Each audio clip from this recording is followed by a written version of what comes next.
Hello, Beth the Builder here, and happy Halloween! This isn't like a spooky project or anything, but I do feel very fall in my red lumberjack flannel.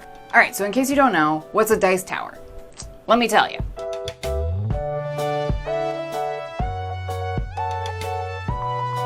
Okay, so a dice tower is a tower for rolling dice, and it's popular in tabletop role-playing games like Dungeons and Dragons. So sometimes they're shaped like a castle tower, and then inside there are spiral stairs, and then your dice rolls down them. It's very cool. So I did look up some online that were really simple. So mine is literally going to be a rectangular vertical box that has an opening on the top and an opening on the bottom, and then inside are diagonal little shelves that your dice bounces off of and then rolls out the bottom. Pretty cool. So I came up with this idea because today is my spouse's birthday. So happy birthday. And I thought of this idea to make him as a gift. So that's what I'm doing. So I'll include my plans below so you can make your own, because this is a design of my own making, and you should, go make your own dice tower if you want to. Literally all it is a bottom, two sides that are wider, and then two sides that are narrower. And one of them is shorter than the other because this will be the opening at the bottom. So I only did 2 shelves, but you could make as many shelves as you want, or you could make it as big as you want. But I just did 2, and I cut them both at one side that will set against a side of the tower at a 22.5 degree angle, so that it forms just a slight incline for the dice to bounce off of. So I did that. I'm gonna put a little top on it, probably. And then at the bottom, I cut 2 wedge shapes, and I actually ended up hand carving part of these to form a very nice little bouncy incline. I'll show all of this up close while I'm putting it together, but none of it's complicated. This is all just scrap wood. Most of it's 1/2-inch plywood that I just had laying around. You could make it out of fancy wood. You could make it way more complicated. You could hand carve a whole spiral staircase for your dice to bounce down. That would be awesome, but I'm not going to do that. I think this is going to get the point across, and I'm making it as a gift, which is always fun. I really like making gifts for people. I think it's really rewarding, and when they really appreciate it and think it's really cool, you can be like, I made it with my hands. But this is not complicated. All right, so the first thing I'm going to do is I'm going to wood burn some runes and other fun stuff into my sides to make it really personalized. And then I'm going to put it together with wood glue, and then some finishing nails to really secure it. I will end up staining it, but I haven't decided which stain I'm going to use, so we'll get to that down the line. So yeah, that's what a dice tower is, and that's what we're doing today. So let's do it.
Okay, so I have 3 of my sides glued together, and I put my first incline in while there's only 3 sides, because once I put the 4th side, it would be very difficult to glue anything in here.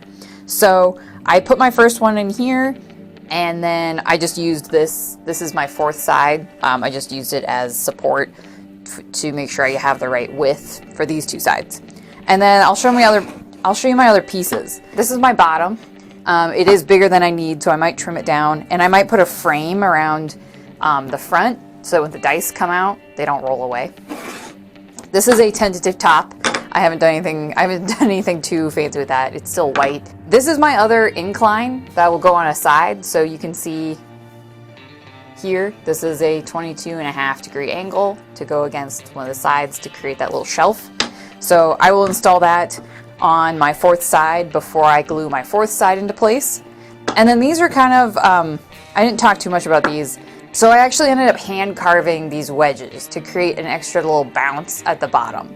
So these are just from a 1x2 I think I had for a different project. I cut 2 just squares, and then I cut them at a 45-degree angle, and then I actually used my hand carving knives that I have. I have a whole set of them. I haven't used them very much, but I hand carved this little incline here. So this will go at the bottom, and then the dice will have an extra bounce, and then they'll roll out. So you don't have to do this. You could just cut literally a huge wedge at like a 45-degree angle and then put it in the bottom. You want something at the bottom, otherwise your dice will just fall instead of rolling out. Okay, so I'm actually going to start staining right now because once I put this fourth side on, it's going to be really difficult to get inside this interior to stain it. So I'm actually going to put a coat on pretty much everything right now, and I'm using my Early American stain, and it's one of my favorite colors that I have actually. So that's what I'm doing.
Alrighty, so we're pretty much done with this. I'm really happy with how it turned out. I honestly feel like very proud of this project. So something I didn't film that I decided to put on is I added kind of bumpers to the bottom here so that the dice doesn't like totally roll away and get lost. And then I wood burned a thing on the base here that I'll show you. I wanted to put it up here, but I didn't have enough room for what it was.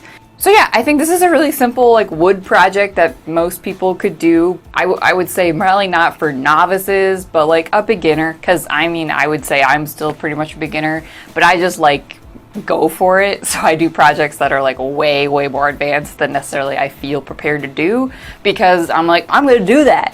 I don't give a shit what I'm prepared to do or not. I'm gonna figure it out. So the last thing I'm gonna do is just seal it, which I'm gonna use my clear gloss spray. That'll definitely take care of it. It's not going to be outside. It doesn't need to be ever getting wet, etc. So that's the last thing I'm going to do with this. I also cut a lid that I'll glue on top, and which you wouldn't need to have, but it's kind of just a extra little thing. Literally, you could make this as simple or as complicated as you want. You don't have to have a big base. You don't have to put bumpers on. You don't have to have a lid, etc. I pretty much did all my cuts, the angle cuts, everything with just my back saw and my miter box. So genuinely very simple tools, and a lot of the pieces were scrap anyway, so I didn't have to make any like major cuts. My back saw cost me about like $22, and it was the back saw and then the miter box. It's very handy for beginner woodworkers if you want to do some simple projects. So you don't have to have a big old 12-inch, like laser sight miter saw. You can get away with just a simple back saw or a hand saw or whatever. There's a lot you can do with really simple things, and you can make people really cool gifts. So yeah, I'm really pleased with how this turned out. I will include my plans because I think it is a really simple project, and with Christmas coming up, you know, like maybe you want to make somebody something like this. Alrighty, so I'm gonna get to sealing this, and then I'll show you the final product.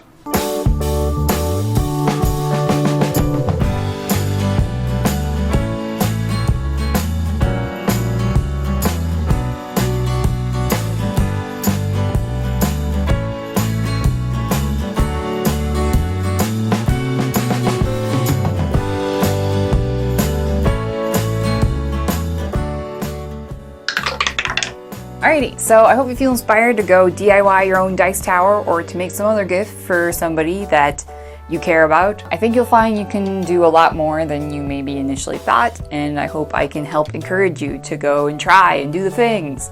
So give me a like and subscribe, keep doing what you're doing, and as usual, I'll see you guys next week with a new video.